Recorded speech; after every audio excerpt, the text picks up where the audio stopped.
این موضوع را داره.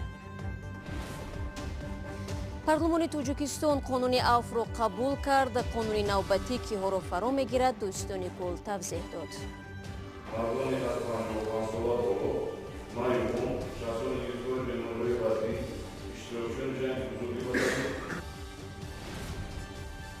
جای نیروهای آمریکایی را سربازان روس اشغال میکنند. تحلیلگران میگویند عقب نشینی آمریکا روسیه را به یک قدرت میون جگر در خاورمیانه تبدیل میدهد. و چرا خوانندگان و دانشجویان توجیک با کرد و الکتروشوکر میگردند؟ پلیس عملیات میگذراند. خانواده های قربانی ها در سوق نشستند. این پدر نمیخواهد که پسرش حبس شود، لیکن ما فرزند خودم بردن تاکه گل موندیم. ما خیلی پارلمان توجیکستان رضایت داد که در راستای 25مین سالگرد کنستیتوسیای کشور نسبت محبوسان قانون عفو تطبیق شود. به همین ترتیب در 2 ماه آینده هزارها نفر از زندانهای کشور آزاد می‌گردند. در عین زمان قانون عفو محبوسانی را که برای تروریسم و افراطگرایی و تلاش سرنگونی حکومت زندانی شدند فرا نمی‌گیرد. شادمانی یتیم جزئیات می‌دهد. قانون نو عفو آنهایی که با اتهام گذاشتن لایک در زیر موادهای ممنوع زندانی شدند عفو میشوند. طی سالهای اخیر صدها نفر در تاجیکستان با این اتهام روانه زندان ها شدند. یعنی اونجا سخن درباره اشتراک در فعالیت حزب‌های سیاسی، اتحاد جمعیتی، حرکت‌هایی که از جانب سود عالی جمهوری تاجیکستان غیر قانونی اعتراف کرده شدند، منع کرده شدند. خوب میدونید که سبب چی است؟ سبب دست داشتن در فعالیت اکستریمیستی و دیگر اساسایی که اون سود عالی جمهوری تاجیکستان آنها رو غیر قانونی و منع کرده شده اعتراف کرده است. اشتراک در فعالیت آنها رو در بر میگیرد. شماره این قبیل زندانیان را بیشتر از 500 نفر گفتند. اکثریت جزاهای مربوط به اینترنت از سال 2010 به این طرف وارد کودکس جنایی شدند. یک لایک، کلاس و یا پند کردن مطلب مربوط به این ماده ها کافی است که کاربر اینترنت جنایتکار اعتراف شود. طرح قانون عفو را وکیلان مجلس ملی در جلسه روز 25 اکتبر خود بعد از بحث و بررسی با اتفاق آرا قبول کردند. این طرح در پارلمان از سوی دادستان کل یوسف رحمان معرفی شد. با گفته مقامات این قانون عفو نسبت به 20,000 نفر تطبیق می شود. از جمله به این طبقه ها: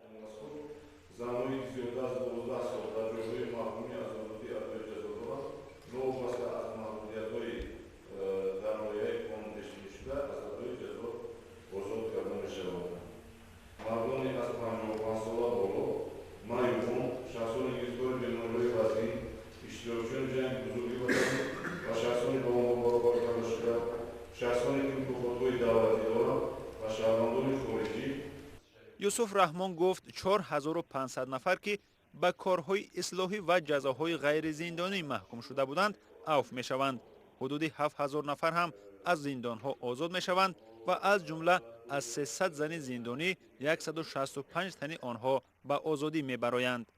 برخی از وکیلان پیشنهاد کردند که هنگام تطبیق قانون عفو مقامات نظارت را جدی کنند تا به فساد راه ندهند. وقتی که مردم هیچ moment درک میکنند راه و خواسته های کرپسیونی و میانروان بسته میشود و بعد شخصان میتوانند که خودشون از اساسی که موقعیت اساسی آن را فهمیده درک اعتراف کنند. دیگر از آن عبارت است که پیشنهاد دیگری من از آن عبارت است که وقتی که نابالغان و شخصانی که از محبس بیرون میشوند آنها گفتار کار و جای زندگی هستند. قانون عفو بعد بررسی و تصویب شدنش در پارلمان تاجیکستان و امضای پرزیدنت باید در مدت 2 ماه عملی شود. شادمان یتیم، مولا رجب یوسفی، آزادی، دوشنبه. رو می‌رویم به موضوعهای دیگر. با ترک نیروهای آمریکایی سربازان روس به شمال سوریه وارد می‌شوند تا رزمندگان کرد را از آنجا بیرون بکشند. موافقت در این زمینه بین ولادیمیر پوتین رئیس جمهوری روسیه و همتای ترکیه و رجب طیب اردوغان حاصل شد. اکثر تحلیلگران سیاست خارجی میگویند که روسیه و ترکیه در این بازی پیروز می‌شوند چون عقب نشینی آمریکا روسیه را به یک قدرت میانجیگر در خاورمیانه تبدیل می‌دهد. نیروهای روسیه حالا در شهر استراتژیک کوبانی به گشتنی مشغولند که رزمندگان کرد با کمک آمریکایی ها تروریستان داعش را از آنجا پاک کردند. مارک اسپر وزیر دفاع آمریکا در بروسل به اعضای ناتو گفت سبب وضع فعلی در این منطقه سوریه عملیات ترکیه است.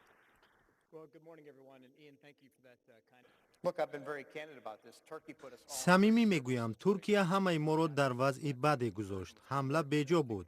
این رجب طیب اردوغان بود که با کدام سبب دستوری عملیات را داد. برای همین امکان نداشت که ما با یکی از عضو ناتو جنگ را شروع کنیم.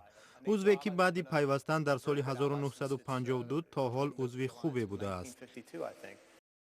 امریکا سالهای طولانی یک قدرت میانچیگر در خاورمیانه بود. حالا به گفته تحلیلگران روسیه برای پر کردن این جای خالی کرده امریکا حرکت دارد. روسیه حالا چیزی را دارد که امریکا ندارد. سالهای طولانی هدفهای مشخص برای سیاست در خاورمیانه نداشت. نمیدانند که چیکار کنند.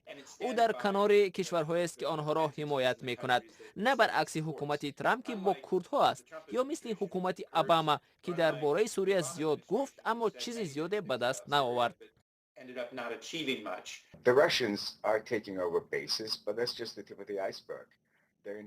روس‌ها پایگاه‌ها را می‌گیرند که این فقط قطره در بحر است. آنها وضع را زیر نظارت دارند که نه تنها به منفعتشان بلکه به منفعت رژیم بشار اسد است که با کمک نیروهای هوایی روسیه و اختیاریان ایران قدرت را نگه داشت.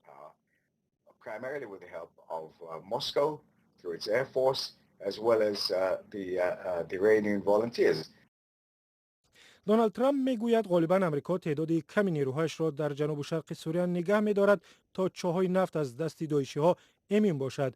به عقیده تحلیلگران این کارش همچنین پیامی واضح به متحدان امریکاست. این پیام است که ما چاهای نفت خود را محافظت میکنیم و همچنین پیام به مردم منطقه و از جمله متحدان ما است که برای شکست داعش جانفدایی کردند، مثل کردها در سوریه. مارک اسپر به همتایان خود از بریتانیا و فرانسه گفت که امریکا همچنان به عهدش برای جنگ با داعش صادق است. شما برنامه خبری رادیو آزادی رو تماشا دارید. در دوشنبه مقامات انتظامی عملیات ویژه را زیر عنوان کرد راه اندازی کردند. الکی نخستین نتیجه های این عملیات نشان داد که بعضی معلولین مکتب و دانشگاه ها بی‌عیب و آزادانه با خود کرد و دیگر سلاح‌های سرد را می‌گردانند. هیچ کسی هم کفالت داده نمی‌تواند که در کوچکترین مناقشه از آنها استفاده نمی‌شود. و مثل چند حالت گذشته که رشته عمر جوانان را کنده کرد و خانواده‌هایشان را ماتم زده. چرا جوانان توجیک جنگجو و پرخاشگر شدند و با کدام راه میتوان از قربانی‌های بیشتر جلوگیری نمود؟ سرانگیز نوروزشو و شادمانی یتیم تحلیل کردند. عکس‌های فیروز برای سلطانه حکیمووا ساکن شهر دوشنبه آخرین یادگاری از نبیره‌اش است که با آرزوهای زیاد در 17 سالگی زیر خاک رفت. فیروز حکیموف برای ادامه تحصیل در امریکا و پراگ حجت سپرده انتظار پاسخ بود، اما سال آخری تحصیل در مکتب آخرین سال زندگی او شد. 3 ماه پیش از ختم مکتب در مناقشه بین چند همسالش فیروز 3 ضربه کارد خورد و 40 روز پس فوتید. در این کار یک همسالی او ختم کننده لیسه دانشگاهی ملی گناهکار دانسته شد. من بچه کرده که میبرورد همه میگریزد نبیره منو با 3 بچه که اکن به فکر من گناهکار که نیستن این جنگ به هیچ اشتراک هم ندارن ایچینه اینا همی جاشون به میستن حتی که 3 کرد میزاند بچه که سپورتسمن بود باید بود چخل آخر زشیشت سکده نمیتوند من آخر درجه حتی حسم نکردگی میگودم که استا زمین به میشند و میغالتد. نزدیکان فیروز میگویند جوانی محکوم شده گفته است برای محافظت خود و ترسانیدن همسالان دیگرش با خود کارد میگرفت. با حکم دادگاه آخر ماه سپتامبر جوانی گناهکار در کشتار فیروز 6.5 سال زندانی شد. نزدیکان نورسی کشته شده از حکم راضی نیستند و به دادگاه‌های بالایی شکایت بردند. این پدر نمیخواهد که پسرش حبس شود، لیکن ما فرزند خودم برده تاکه گور بموندیم این رجب عدالت. سلطانه حکیمووا مادر بزرگ فیروز به این باور است که تعیین جزای سبک برای کشتار میتواند به افزایش جنایتکاری و کردکشی در میان نورسان مساعدت کند. پلیس دوشنبه در یک عملیات در مکتب و خیابان‌ها در یک هفته اخیر از نورسان و جوانان 13 کارت و دیگر سلاح‌های سرد دریافت و مصادره کرده است. در این دوام نیز 13 کارت الکتروشوکر و کاست و دستچوب آهنی یعنی دوبینکا دریافت معین کرده شد. در این میان هم دانشجویان دانشگاه عالی بودند، هم خوانندگان مؤسسه تعلیمی پایتخت قرار داشتند که نسبت آنها با دسترسی قانون جمهوری تاجیکستان درباره مسئولیت پدر مادر در تعلیم تربیت فرزند موضوع ماموریت ترتیب داشته به مقامات سعودی برای بررسی ارسال کرده شد. تحلیلگران عصبانی و جنگجو شدن نورسان و جوانان را به تربیت نادرست و زیر تاثیر فیلم ماندنی این قشر می‌دانند. با گفته آنها این گروه نورسان و جوانان یا از عائله‌های ناسالم و یا از خانواده‌های دارا و منصب دارند. تربیت نادرست، عائله ناپورا، کوچه تربیت میکند، اینترنت تربیت میکند، فحش تربیت میکند و وحشانیت تربیت میکند. همین به خلل شوی حالت روحی منم نورسان و جوانان آورده میرسوند که خود را اداره کرده نمیتونه. اینا در علم تیپ پسیخوپاتیزاسیا میگن، یعنی که ویرانشوی رفتار. پسیخوپاتیزاسیا اکثریت کل که مثلا گپ نمیبردارد، گپ زنن جنجال میکنند. متخصص تاجیک بر این باور است که برای اصلاح قانون و هم نصب دستگاه‌های مخصوص برای معین کردن کارد و اشیاءهای دیگری خطرناک در تعلیمگاه‌ها باید با این مشکل مبارزه برد. وقتی دستی آدم گل است، این باره را میتوان در نسبت قهرمانی گزارش بعدی ما کار برد که دیواری عادی را به نمونه برجسته زیبایی تبدیل داده است. البته نه همه ساکنان از نقاشی شدن دیوار استقبال میکنند، ولی مؤلف باور دارد که از نگاره های او نسل های آینده میتوانند با دوشنبه قدیمی آشنا شوند. شالای عبدالله موضوع را ادامه میدهد. و گفتیم چه خیلی از این دنیا به وای دنیا چی میگیم گزارش کنیم و همین گزارش ممکن همین خانه بود، سبب بود که ما به همین خانه ها اومدیم و دیدیم ما ممکن دیگر شد. از دیگر کنج ما نگاه کردیم به ممکن به همین منزل، به همین زندگی. این هم یک فلسفه خودش رو داشت که در همین کنج باید همین اشاره میشد. سربناز حاجی‌یوا رسام تاجیک 2 سال پیش از محله سریاسیا به خیابانی اسماعیل سامانی کوچ بست. میگوید عوض کردن جای زیست برایش آسان نبود و با شوهرش به خلاصه آمدند که مکان زیستی قبلیشان را در بینای ترانسفورماتور بکشند تا خود را در این محله بیگانه احساس نکنند. سراول ما خواستیم یک کاروانی نشان دهیم، کاروانی زندگی گوییم، کاروانی حیات ما که ما از سریاسیا از همون محله ما خسته به اینجا آمدیم. اینجا همین موضوع هست که در شترها همون بارهای بار کرده در این منزل ما آمدیم. میبینید که در دویم قطار به شترها به سمسول مبدل میگردد، به ماشینه های حاضر زمانی مبدل میگردد، گویا آن زمان و این زمان. ماه دکبر سال 2017 نزدیک 50 خانواده را از محله سر آسیا به اینجا کوچاندند. ترک خانه و محله که تمام عمر آنجا سپری گشته بود برای برخی ها آسان نبود.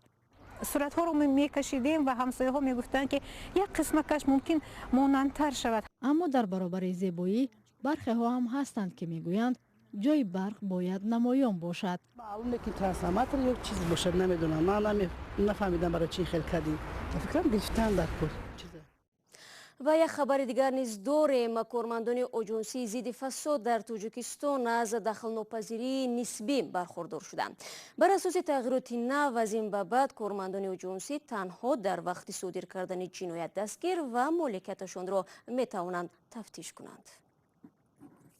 فرصتی که در اختیار داشتیم به پایان میرسد. تشکر که با ما بودید. اخبار بیشتر را از وبسایت رادیو آزادی بخوانید. گزارش‌ها و نوارهای جالب چون همیشه در آزادی ویدیو کانال ما در یوتیوب دسترس میباشند. صفحه‌های ما در شبکه‌های اجتماعی در خدمت شما عزیزان قرار دارند. روز شنبه و یک شنبه ما برنامه خبری نداریم. برای شما استراحت با فراغت می‌خواهیم تا صحبت بعدی. خدا نگهدار.